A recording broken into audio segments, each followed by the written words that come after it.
We love you both. Happy birthday in heaven, Lola. Hi, Lola and Lola. Hi, everyone. For today's video, tara, samahan niyo kaming bisitahin ang aming lolo at lola kasi birthday at death anniversary ni Lola.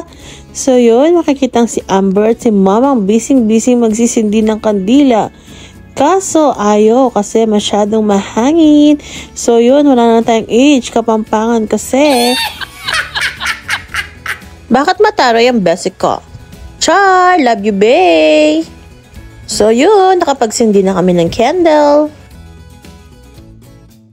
So kasama naman dito si Tito Jerry, Tita Mila, Ate Jeff, Kuya, at si Mimo. So yun, nagmamartes na nga mga beshi ko. Pero si Mama, nagdadasal at pinagmamasdan ng kanyang mama. So yun, hanggang dito na lang. Sobrang init nga, kitang-kita sa aking face, diba? Thanks for watching. Keep safe. Bye!